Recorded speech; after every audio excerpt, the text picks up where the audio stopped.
Steelhead are definitely not easy. And if you've ever spent a long day swinging flies with nothing to show for it, you know exactly what I mean. Today's episode is a little different. I just wrapped up a live masterclass with Jeff Liskay, one of the best teachers in steelhead fly fishing, and he broke down the biggest lessons anglers need to understand if they want to move from just fishing for steelhead to actually finding success on the water. We talk about the mistakes anglers make with their swing, why presentation matters more than fly choice, and how small adjustments in your angle, depth, and mindset can completely change the season.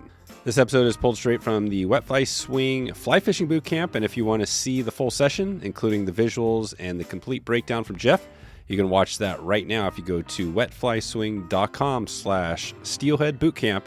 It's a great session from Jeff, one of the best he's done.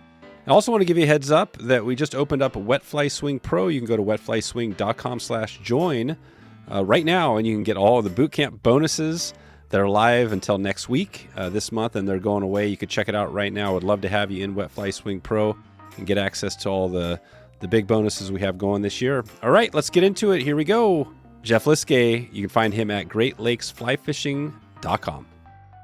All right, welcome everyone. I'm here with Jeff Liskay. How you doing, Jeff? Doing great, Dave. How about yourself? Good. We're going to jump into a session. We're going to talk steelhead fishing. Your expertise. Obviously, you've for folks that know you, the Great Lakes Dude podcast. You've been doing that now for a while. Everything you have going, Great Lakes. But you're also traveling around, I know, with steelhead all over the country. All over North America, but we're going to talk about that today. Today, we're going to get into a little on steelhead, and maybe I'll just let you describe kind of a little bit about what the presentation is going to look like today.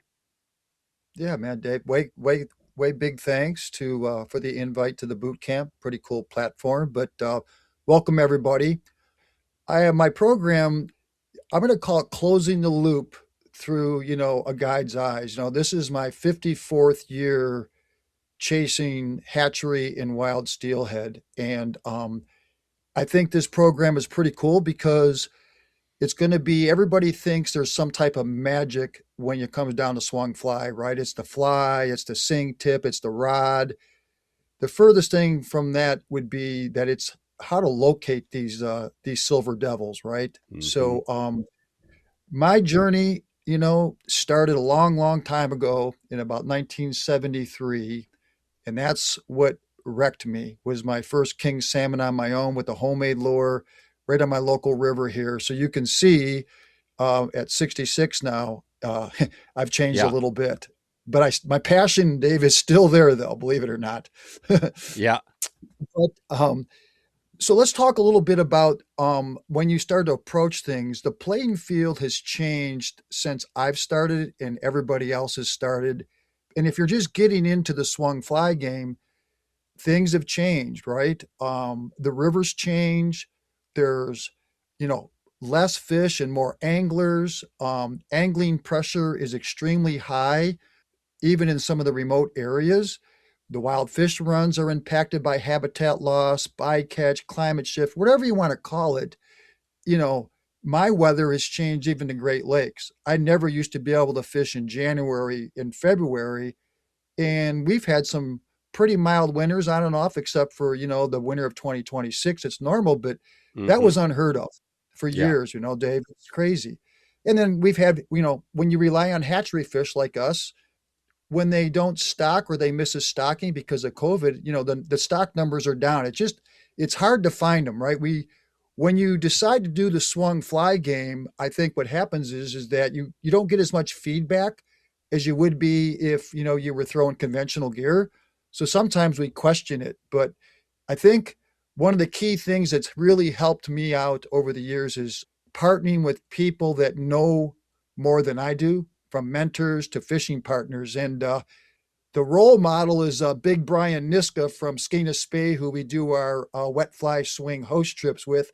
He's getting his son introduced at an early age. So, so let's take the little mystery out of the swung fly game.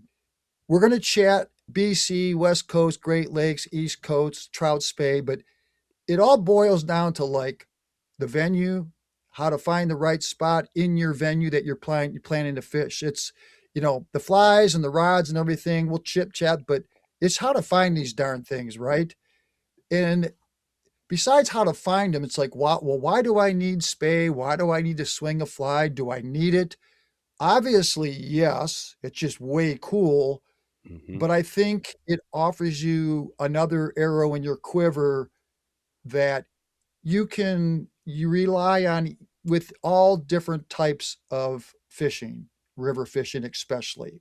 But there's other opportunities too, right?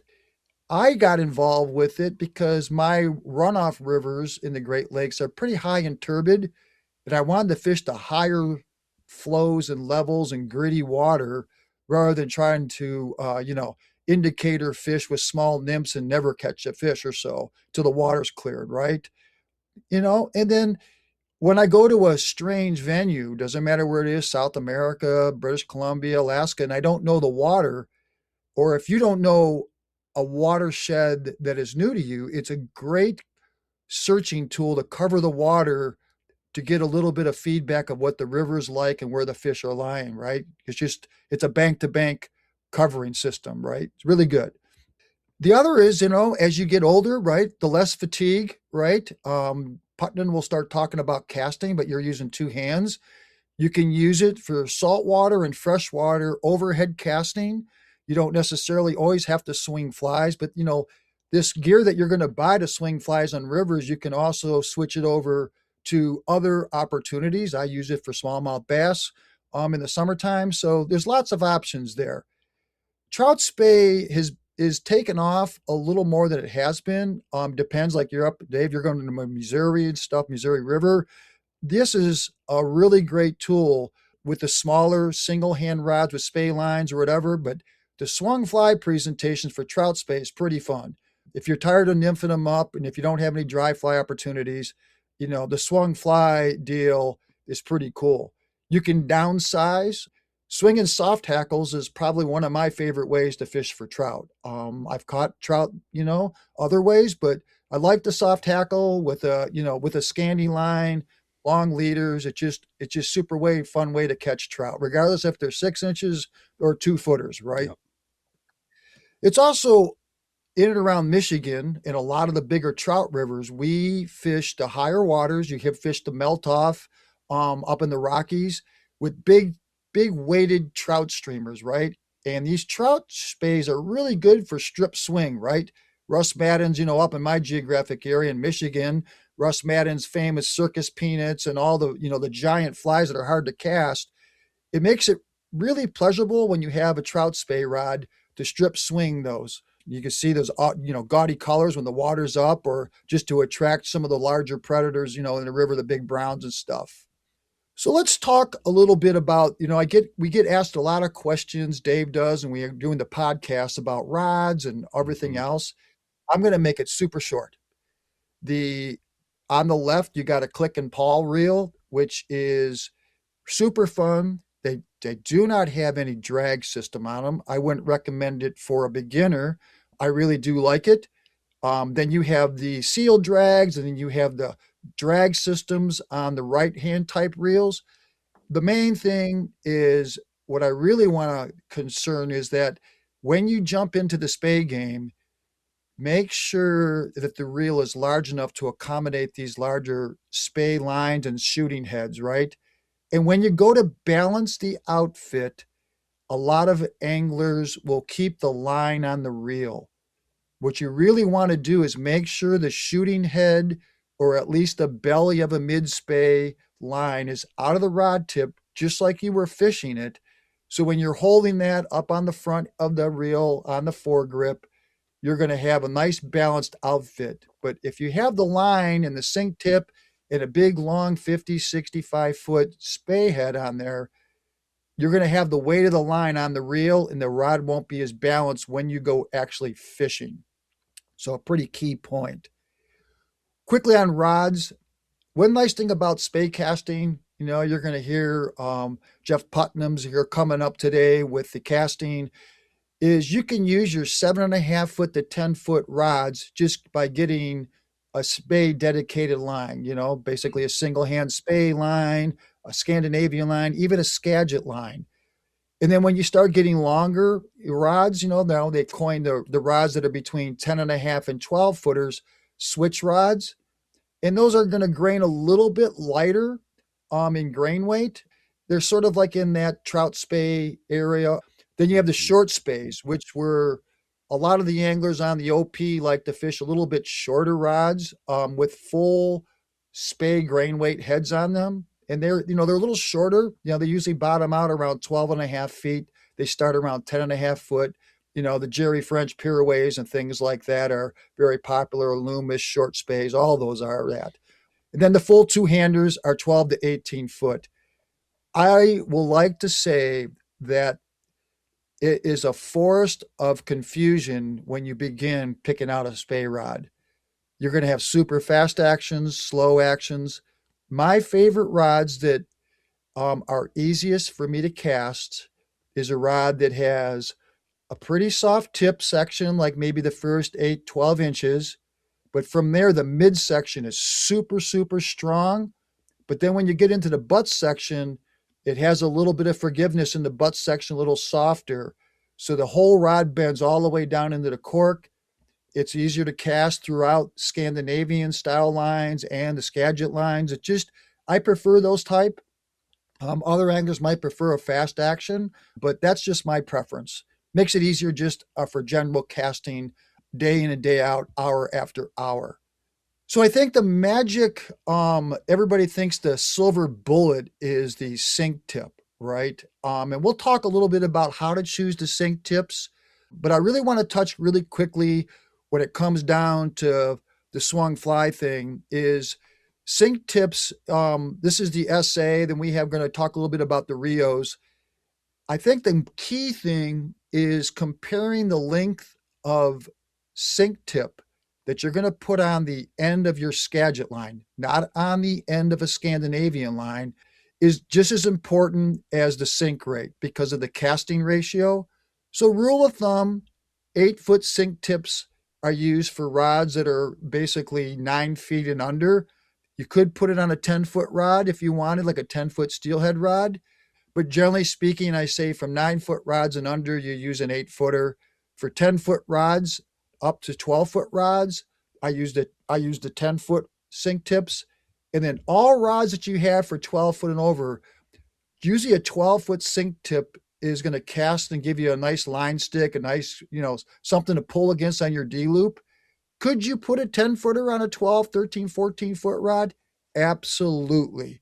But you'll notice that if you're a really big angler, tall angler, that 10-foot tip might be a little bit short on a 14-foot rod. So play around a little bit, but that's just a little bit of intel. And then if you look down the sink rates, right? I think the sink rate, as we talk about choosing the sink rate, I think you have to have most of the sink rates in your little quiver of arsenal for rigging, right? Everybody says, oh, I only want one sink tip or two. But in reality, you need to be able to cover the water column from the top of the water column for summer run, dry fly fishing, wet fly fishing, all the way down to a sink 7, sink 8, and then even weighted straight T material, which we'll talk next. Just to go on record, if you have a Skagit line, you always need to put a tip on it. So if you have a Skagit line and you plan on swinging flies, you need to put a floating tip on the ends of the Skagit line. You cannot attach the mono directly to the Skagit head.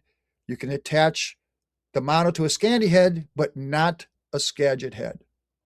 Let's talk a little bit about T material and the Rio's motips. Level T material is level. It's a tungsten impregnated. The letter T is for tungsten. And then the number behind it is what it weighs per foot. Obviously, you can see that on the top there, you'll see T8 through T24. Well, the heavier, more grains it is, the thicker it is, and the heavier it gets down. So T8 would be for smaller streams, most light duty work in close to shore, 3 to 4 feet deep max, moderate speeds, where T22 is going to go on end of a triple density Skagit head swinging for king salmons in Alaska or BC or something like that if they ever open up the season. The lengths are about the same, right? You can cut them shorter than 10 foot, but generally 10 footers, 12 and a half, and 15 footers. More popular are the 10 and 12 and a half footers. 15 footers are sort of going to the wayside, but they're still around for some of the brands. When you look at the Rio system, they go from straight T material on the bottom from T8 to T11, T14, and T17. And then they also have the float sink combinations. They all work. We'll talk a little bit about which one to choose as we dig down into this presentation, but I would say, as a general rule of thumb, stick with one brand or another brand. It doesn't matter if it's Airflow has great tips, Rio has great tips, SA has great tips. Stick within the family of brand and get their entire selection, or at least 4 good picks out of their selection, rather than jumping around from brand to brand, because they're all great. There is no bad sink tip on the market or bad brand. Sonar leaders and Versa leaders and Airflow's compact leaders, those are tapered, tungsten impregnated leaders that sink. They can be attached to your standard weight forward floating line. They can be attached to a Scandinavian line because they're much thinner. They have a taper to allow that energy density to roll over. You can put those on Skagit heads, and they have different sink rates too. They even have floating ones. The thing about leaders compared to tips, because they're tapered, as you can see on the bottom right schematics there, is that they lose payload turnover. So they're not really good at throwing big bulk weighted flies like a level sink tip material is, or actually a Skagit tip, right? But they have their places, great for wet flies, great for small flies, great for Scandi tube flies, and they come in multiple different lengths. So that would be your choice for smaller venues, not getting down as deep, wet flies and things like that. This episode is brought to you by AVC Rig, Adventure Vehicle Concepts out of Colorado. These guys build next-level adventure vans designed to help you explore farther and stay out longer. Are you dreaming of a full van build, or maybe you just need the best aluminum cabinets and storage for your DIY rig? AVC Rig makes it easy to turn your vehicle into the ultimate mobile base camp. You can check them out right now at avcrig.com. That's avcrig.com. Check out Jackson Hole Fly Company today. Premium fly gear straight to your door without the premium price. Jackson Hole Fly Company designs and builds their own fly rods, reels, flies, and gear, delivering quality you can trust at prices that let you fish more and spend less. Whether you're picking up a fly rod for the first time or guiding every day, they've got what you need. Check them out right now. That's jacksonholeflycompany.com. jacksonholeflycompany.com. Leaders, I don't think there's a bad leader brand company out there.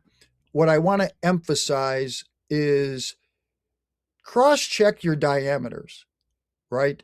Maxima has been a long and tried, true, proven tippet material, leader material. So, all the brands from Airflow to Rio to Scientific Anglers. But if you notice the diameter changes, for instance, we'll compare fluorocarbon, saltwater fluorocarbon, 20 pound is 13 thousandths. And if you go over to Airflow, it's looking like, I'll put my glasses on here, Airflow is at 15 thousandths for 15 pound. So you can see that diameter, it's all about how thick it is. That's going to give you the abrasion resistance. It's going to give you the durability of one of those giant silverfish happens to go downstream and then button hooks around a rock and heads up past you jumping. You just want to have the right diameter to make sure you don't lose that fish. Remember, the swung-fly presentation, most of the time for steelhead, you don't necessarily have to worry about them seeing it. Trout spay, smaller flies, of course you do, but generally speaking for steelhead, we don't as concerned. My go-to is I don't go any lighter than 12 pound. Most of the time I'm running 15 and 20, just in case I happen to, button into pretty badass fish, right? So break time's over. There's me lazing down there on the edge of Skeena. during their wet fly swing host trip there, just Nice. watching. Yeah, right. Just hanging out. I think watching somebody else catch or hook their first steelhead on a swung fly is way more important to me than actually me catching one myself anymore. So let's talk a little bit about, we're not going to talk about the cast itself, but we'll talk about the two styles. The fixed anchor cast, Skagit casting, it's adhered to the water a lot. The rod is loaded continuously through the cast, but it allows us to have a large payload system that propels big weighted flies if necessary, allows us to shoot those Skagit heads out. It works really well for my little venue. And all over where I go, my preferred, generally speaking, is a Skagit head. It's a great fishing tool. But so a fixed anchor waterborne cast, there's two drawbacks. You have to perform a cast to make a cast. And because the line is adhered and uses the tension of the water to load the rod throughout the cast, it's fairly noisy. So if you got a clear water venue, Atlantic salmon anglers really prefer the next style of cast, the touch and go. They prefer overhead casting, but and it's slower too, right? So the next cast is called the kiss and go cast, touch and go cast, which are your snake rolls. They're going to be your single spays, and you're going to notice that you don't have to make a cast to perform a cast, and it's a lot quieter. And if you think about the speed of going down a run, you can go down the run at least a third to half as quick by doing a touch and go cast. This is a snake roll cast. It's a speed and efficiency. It's quiet. And if you line your Skagit heads and your sink tips right, I have seen my mentors snake roll and touch and go casts and single spay casts with sink tips and even triple density lines. So it is possible. You might not want to call it kiss or touch and go. It might be a crash and go, but it still works really, really well. So now let's get into the nuts and bolts of this whole presentation of, like, this swung fly. How do I catch them?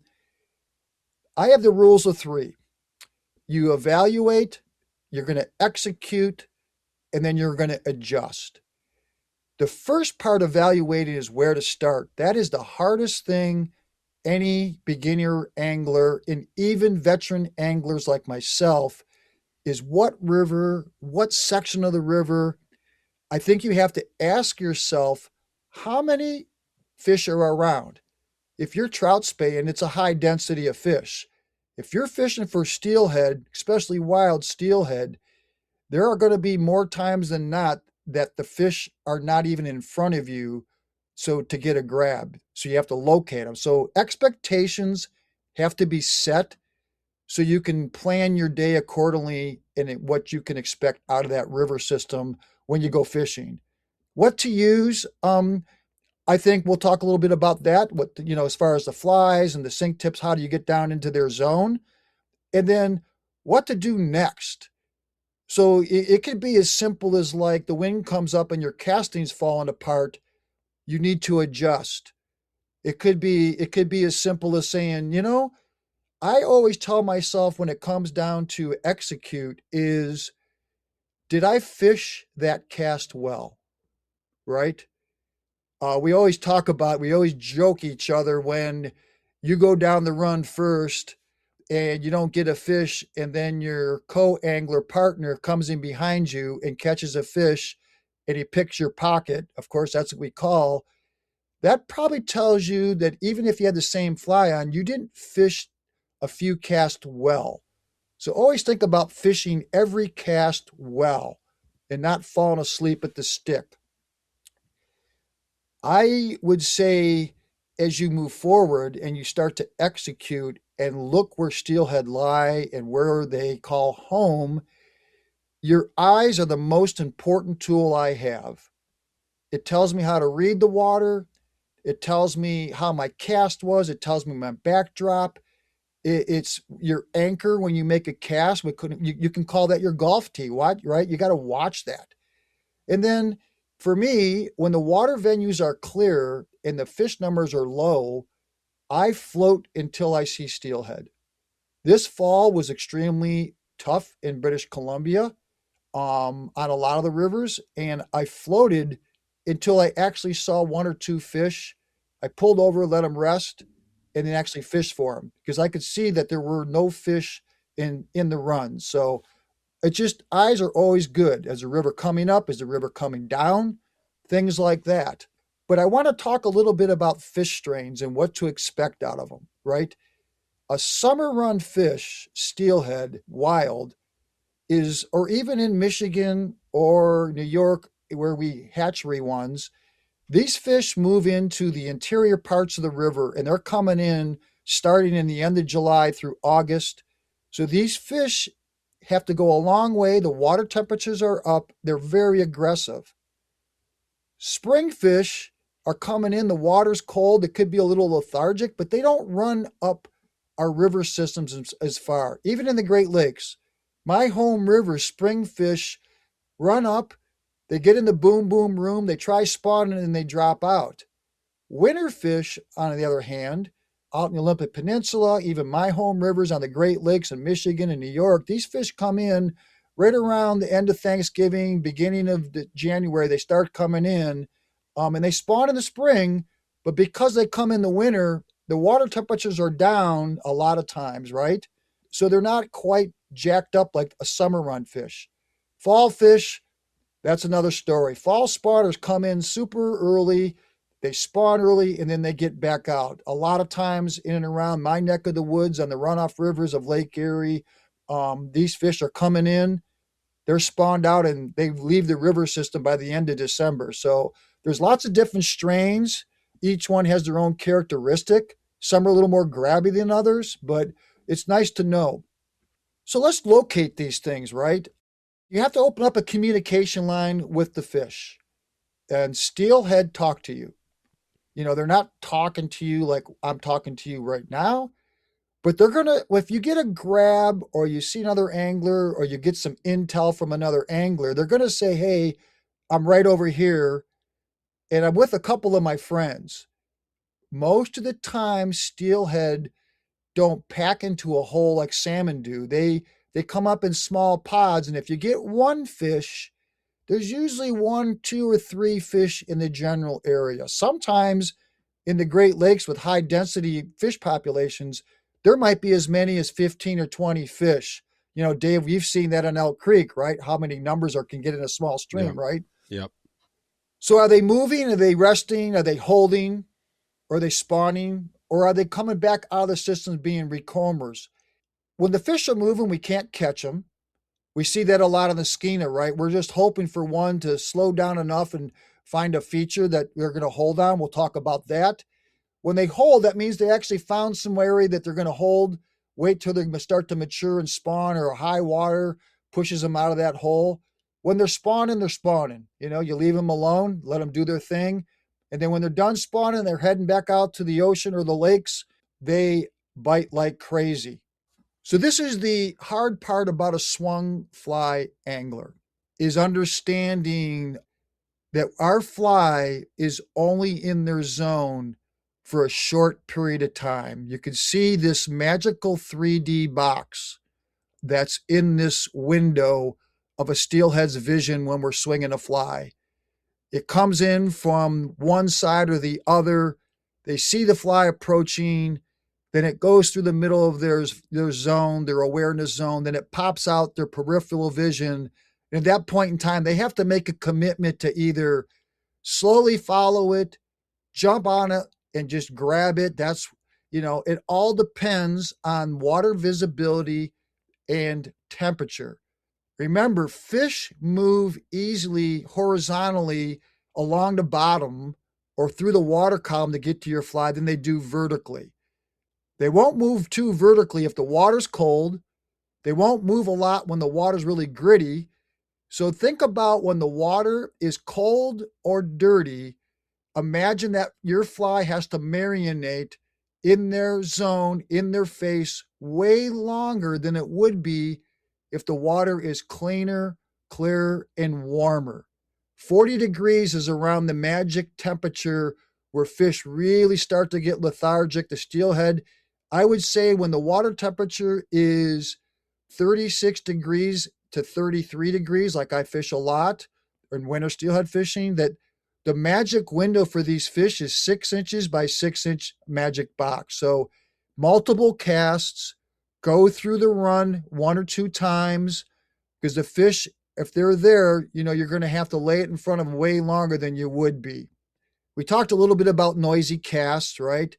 But the only good thing I like about clear water is you can see them, you make a presentation, and then you get a reaction. It's a really good time to dry fly fish for them. Under drought conditions, you can see the right-hand video. That's my home river under this fall's drought condition. And they look just like normal trout. They're facing backwards, sidewards, but those fish get extremely wary when they're like that. You have to scale down. You have to, remember we talked about, execute and adjust. Well, you're going to have to execute quietly, scale down, adjust accordingly. You're not throwing in no big swung flies. You're going to throw in maybe a dry fly dropper with a small little soft hackle, something like that. So think about that when it comes down to clear water. So this is the meat of the presentation. Some people call features structure. Brian Niska loves to call features like rocks and barriers and gradients. This is how we locate steelhead. It's a small little waterfalls in one of my home rivers that slows fish down, right?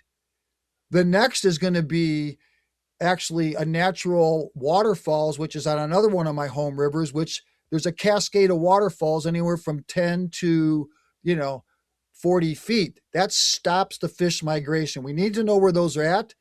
That slows their migration up. It doesn't matter where they're at, the Great Lakes, it doesn't matter where they're at, Alaska, wherever. It could be actually a dam, right? A hydro dam with fish ladders. It slows them down.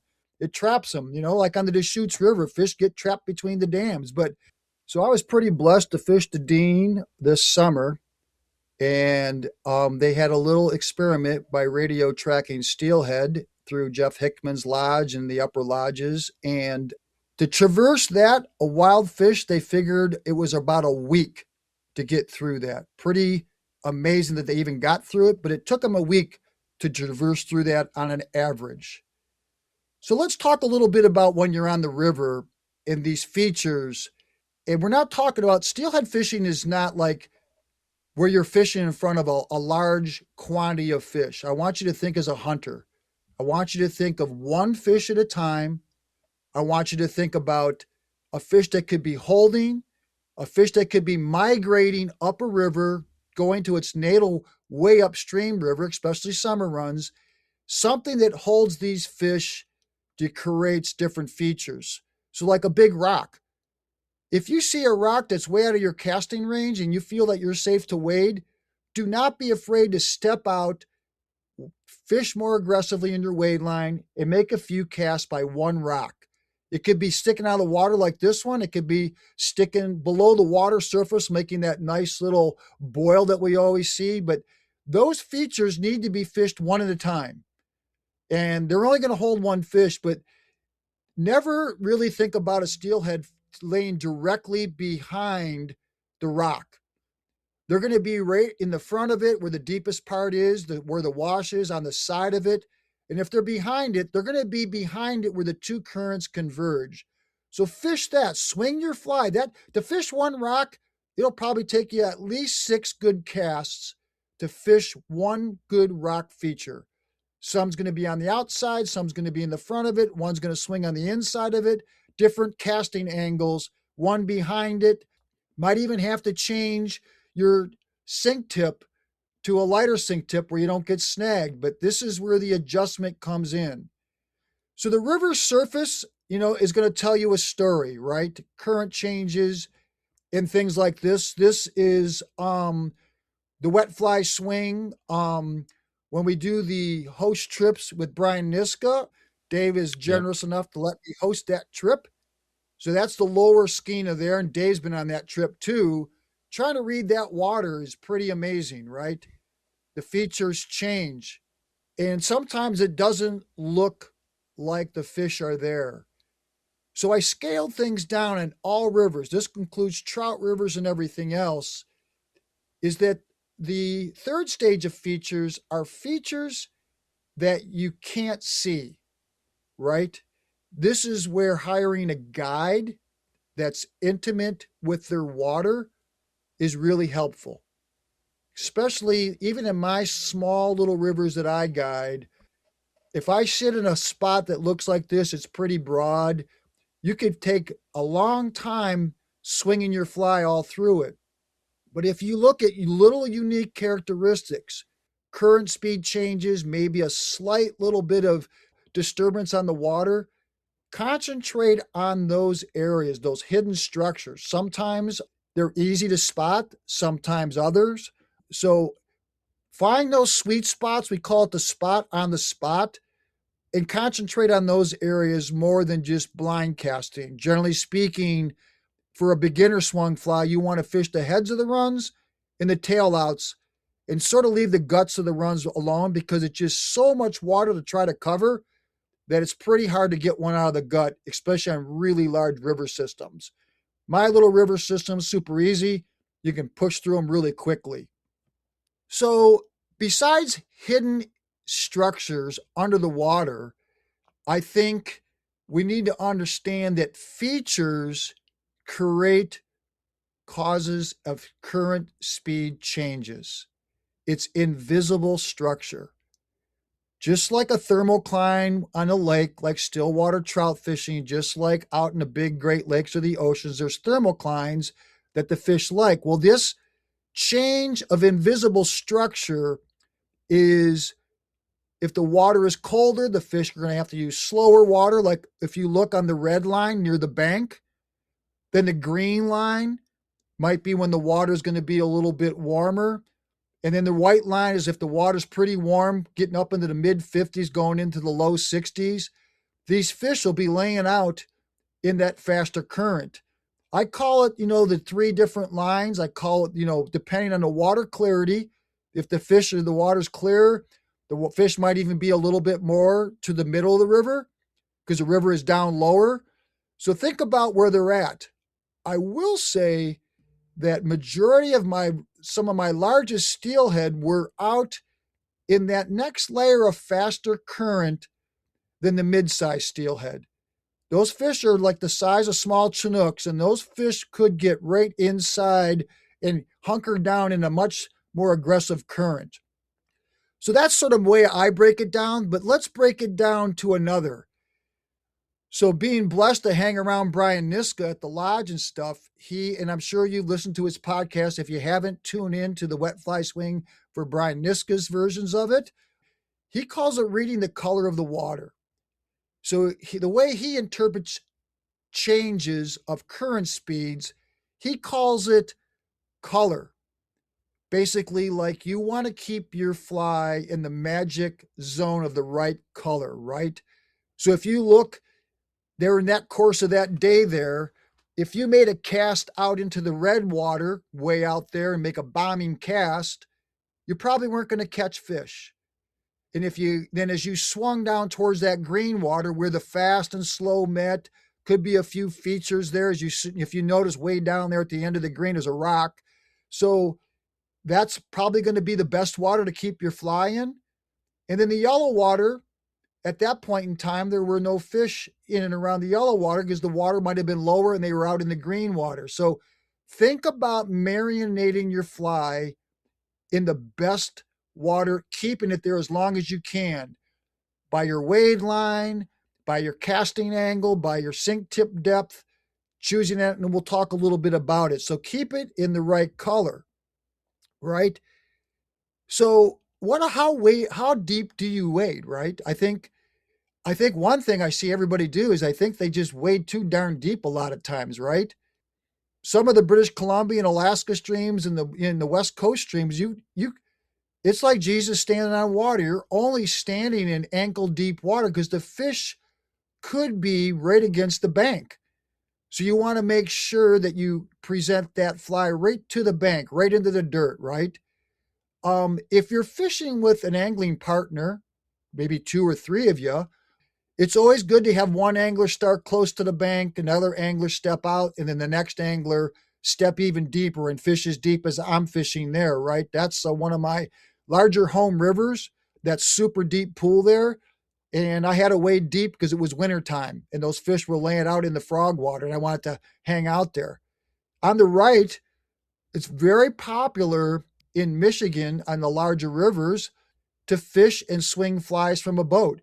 Even in Alaska, when we swing for the big rainbows, we actually spay cast from the boat and we are allowed to position the boat to our wade line on really large rivers because they're too large and you actually have to break them up. A lot of the rivers you can't fish from a boat.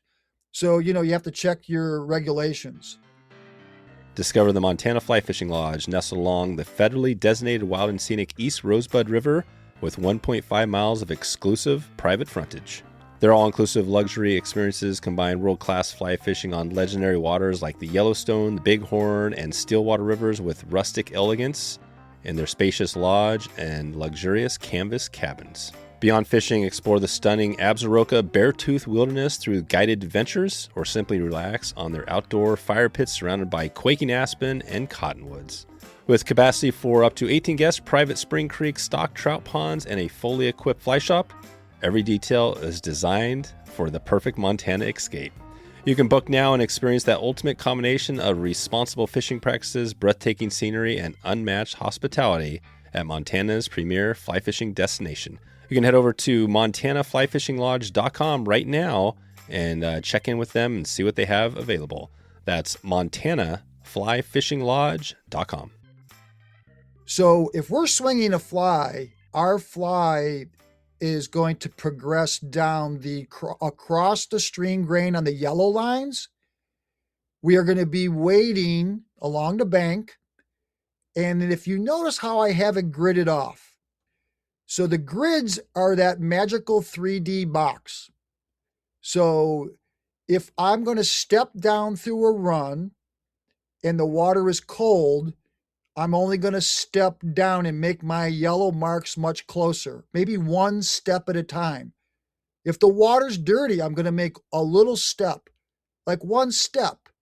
If the water's warmer or cleaner, I might take as many as 3 or 4 steps before I make my next cast. So you can be a visionary and shrink those yellow tic-tac-toe boxes that intersect the red lines, right? And then as we look at the color variations of each line that we're trying to progress through, the yellow line in that band there in that grid section, there's 3 fish there. That would be for gritty water. It could be for extremely high water where the fish are pushed against the banks.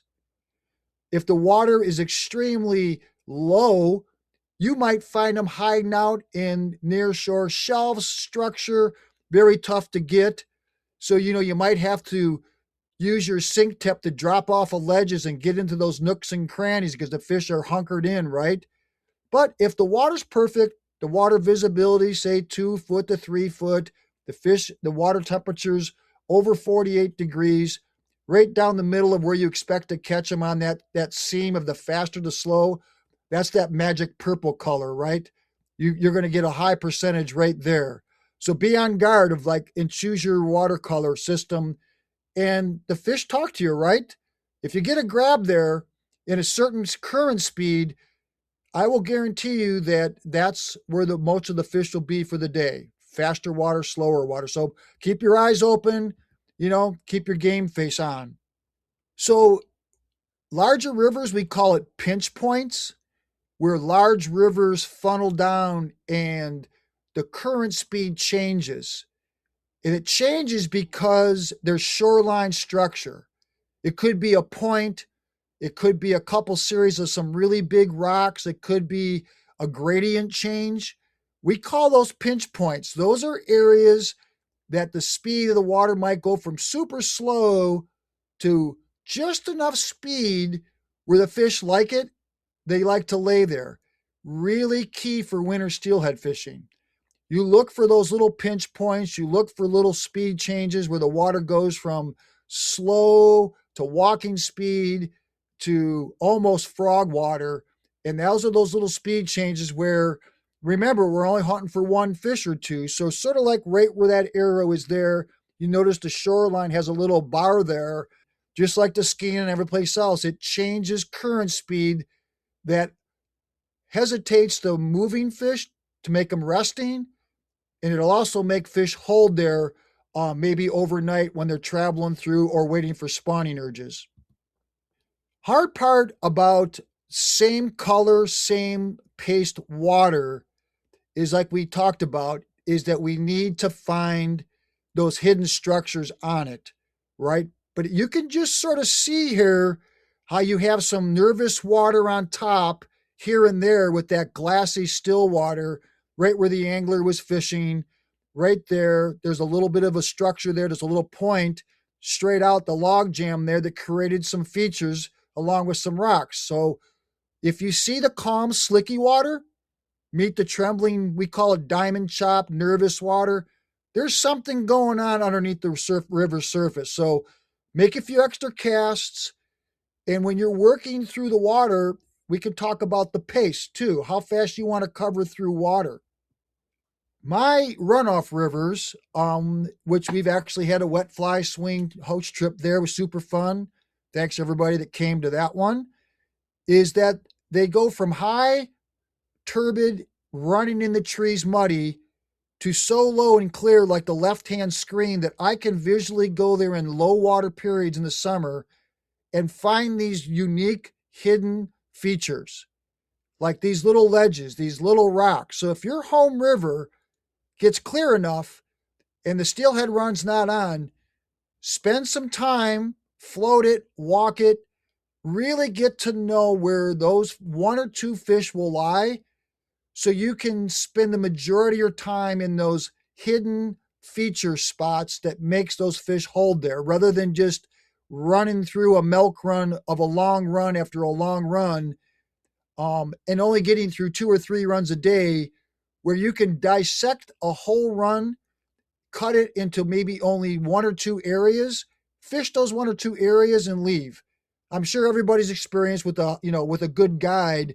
You're looking at him or looking at her saying, why aren't we fishing this whole run? You only fished like maybe a third of it. That's because they know there's something secret in that area that you're fishing. And then of course, my runoff rivers, that's what I just got dealing with this ice out 2 weeks ago. Solid jumbled up ice, 6 foot thick, of just cutting its way through out to the Great Lakes. So I think as a swung fly angler, because our success ratio in not getting as much feedback as we'd like, especially as you're a beginner, the river gives away its secrets by looking upstream. Just look at this stream layout here. I'm looking upstream at this slide. You see a big rock feature over there on river left.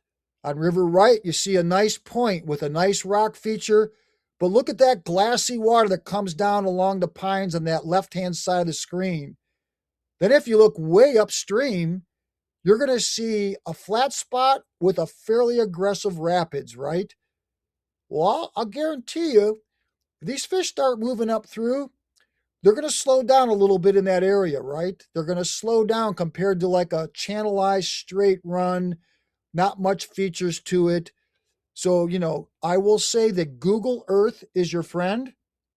Find yourself these areas, look on the map, walk the river, float the river prior, but, do your homework. But Google Earth will let you sort of see some of these features that slow these steelhead down. In that entire slide there, you might only be fishing for 3 or 4 fish at the most, maybe only 1 fish.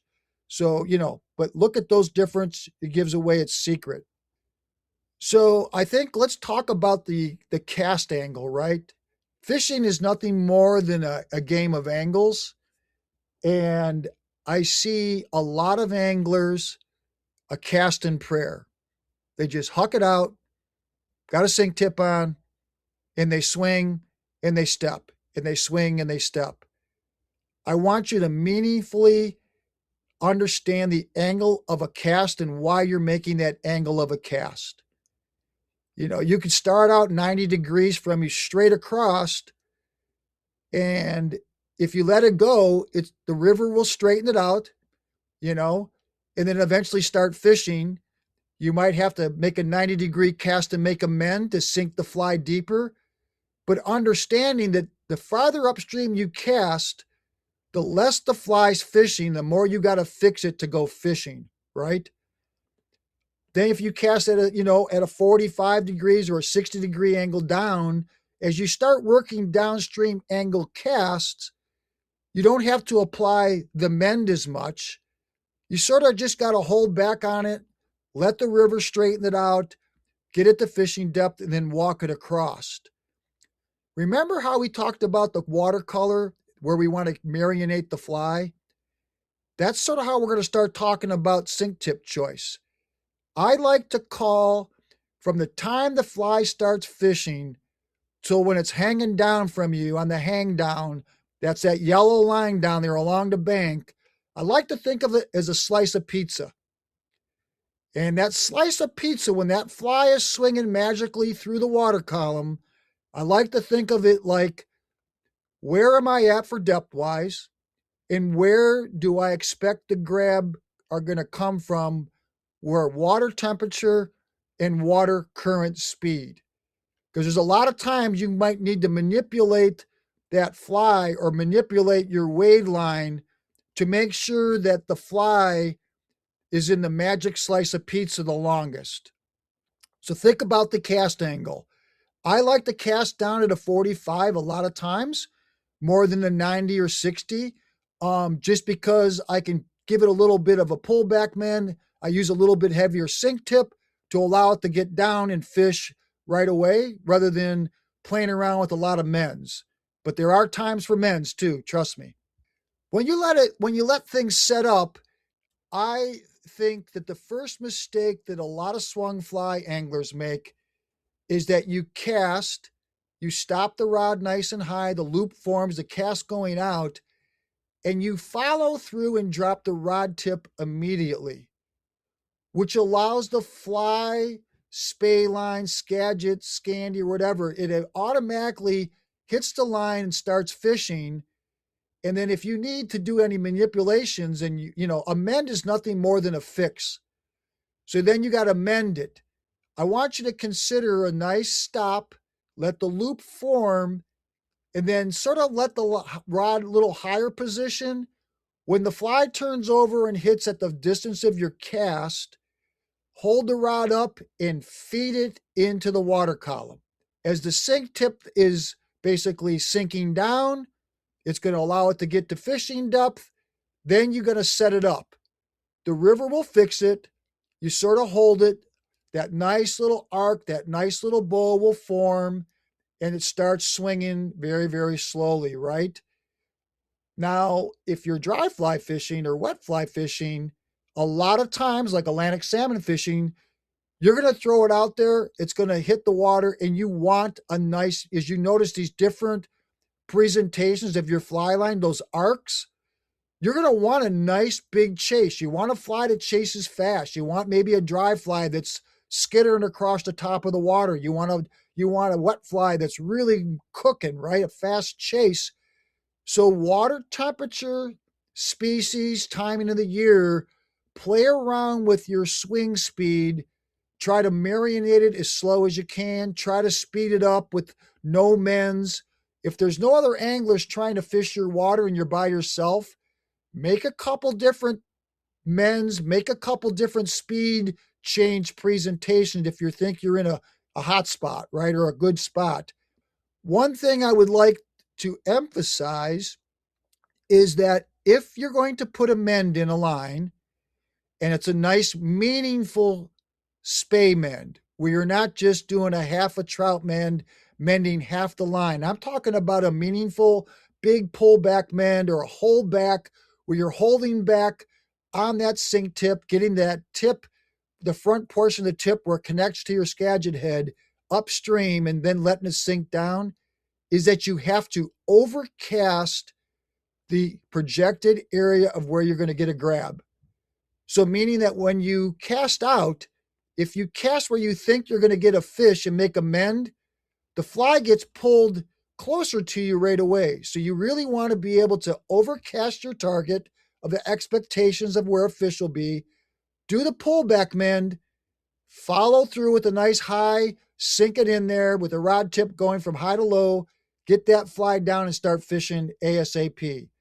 So it could be 2 foot deep or 8 foot deep, but that's one way to do it is remember, overcast when you make big mends to keep you out in the fish zone if you plan on it. So this is nothing to do with swinging flies, but I think it taught me a lot. I use a lot of this live scope imaging for my big water guiding, and it taught me a lot about how fish will not move to your fly, and this keeping your fly in the right color zone makes it so tough for a swung fly angler when the fish are not real grabby or it's dirty. So sometimes fish just don't bite. And that's what that live scope has taught me. So a lot of times when I'm swinging a fly and I'm disappointed in my ratio of like, how come I'm not getting any reactions or grabs? It's sometimes they just don't bite, period. Let's talk a little bit about rod position.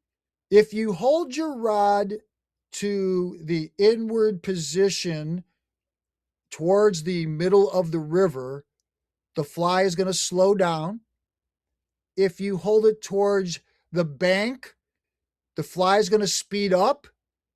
If you hold your rod higher, the fly is going to fish a little bit higher. If you hold your rod down low, the fly will fish a little lower. So by manipulating your rod position, you can change your fly disposition. Remember, you are not technically want to fish the fly. You want the fly line, shooting head, or long spay line to actually fish the fly for you. Imagine that fly coming through the water column under no tension or under tension from you. When you're under tension with the fly and you're steering the fly materials that are on the fly they're compressed. Think about the fly shooting head, the Skagit head, Scandi, whatever line you have, even a single hand line. Think of it as an elongated bobber, and you're just manipulating the shooting line a little bit. You might be manipulating your rod to get that fly to really produce well and swim well through the current speed changes, right? If the current's fast, the fly will swing a little faster. If the current slows down, the fly will swing a little bit slower.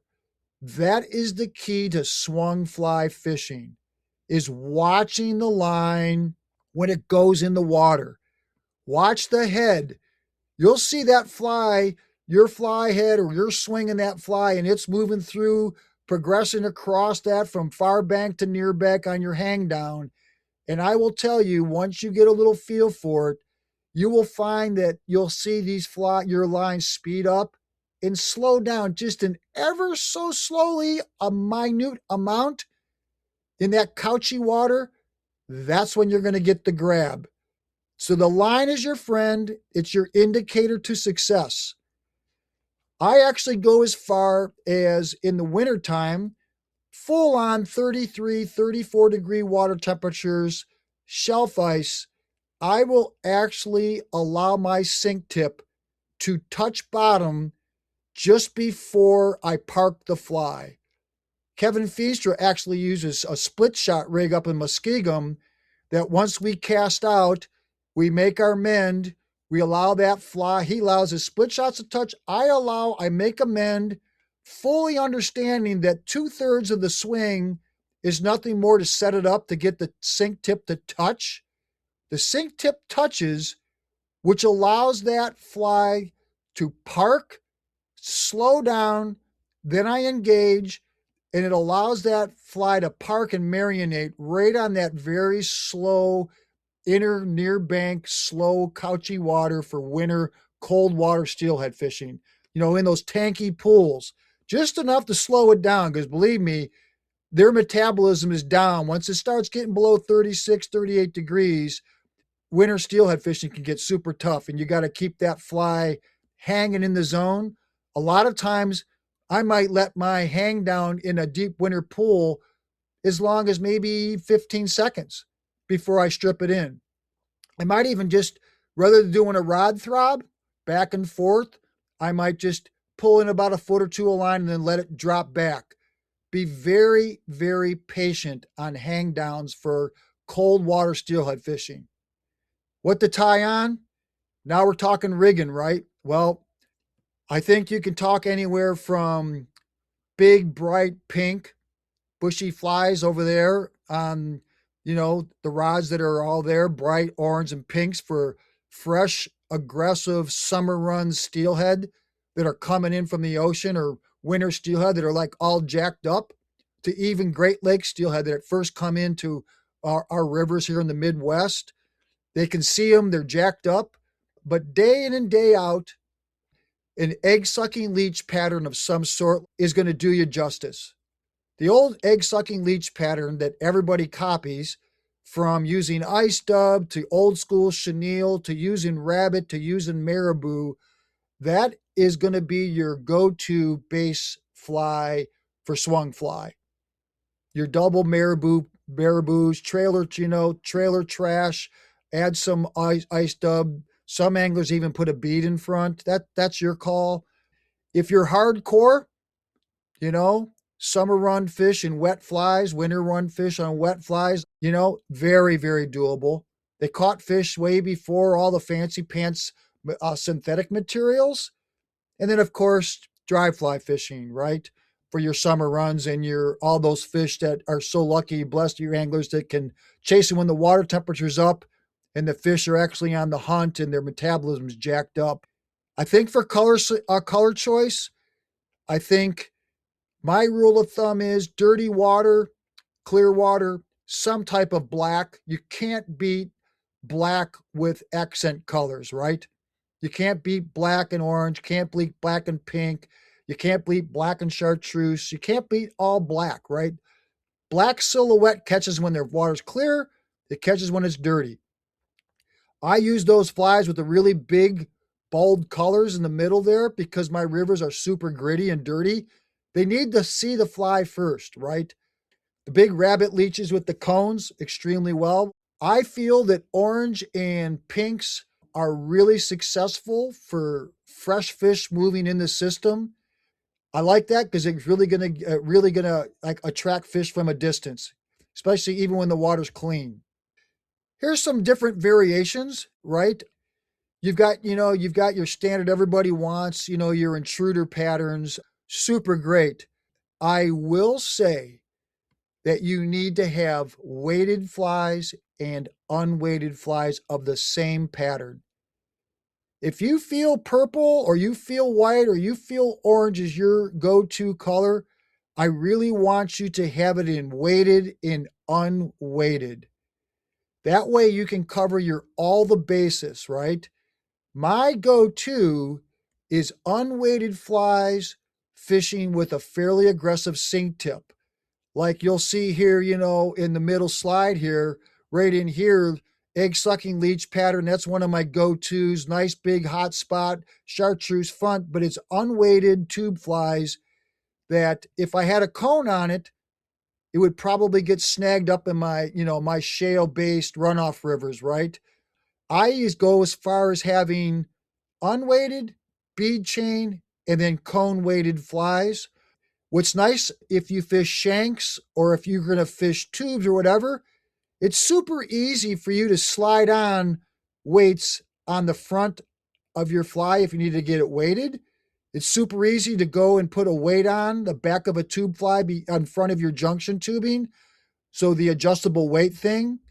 And then, of course, I would say you can't beat, a marabou popsicle of some sort, basic single stage, shank fly or whatever. But day in and day out, a lot of my big steelhead have came off of a rabbit leech pattern up on the right-hand corner here. some type of bead in front, sometimes not, but some type of hot spot, the purples and pinks, oranges, blacks, black, blue, of course. Those are steady producers. And for your hardcore anglers, I catch a lot of fish on traditional wet flies. They sink a lot faster than you think they will, even on straight mono leaders. So don't be discouraged to even throw that. Low, clear water, think buggy. Rather than throwing these big, giant traditional swung flies, think about, if you're steelhead fishing, think of crossover patterns, right? This is sort of like what I call my clear water crossover base model. I use it it's a really good trout streamer for strip flies. It casts easy, and it's a super effective low clear water steelhead. You'll notice it doesn't have a lot of in your face. You can put lead eyes or a tungsten in front of it, but think about more of a sculpin-y, traditional type look, try to camouflage it, scale it down, real buggy, right? For swung flies, like spay bugging. Okay, I am going to wrap this up. We actually, Jeff lost power as we were wrapping. He was at the last slide. So the good news is that we were all able to see pretty much the entire presentation, and that was epic. I had some questions I was going to ask Jeff, but I think we'll have to check in with him on the next one. If you're interested, the Great Lakes. So if you want to follow up further, just go to Great Lakes Dude Podcast, and you can check in with Jeff here. You can listen to all of his episodes. He had an epic one here. Last one, episode 17. Have a listen there, and as always, Great Lakes Dude, check in with him and follow Jeff on Instagram. I'm gonna get this cleaned up and out to go, but I really just wanted to say I appreciate everybody for hanging in with the live nature. We had a little technical difficulties, obviously, but we got the bulk of the presentation. And Jeff, I just talked to him. He said all was good, as far as there was one slide we didn't get to. So thanks again for joining here, and we will see you on the next one.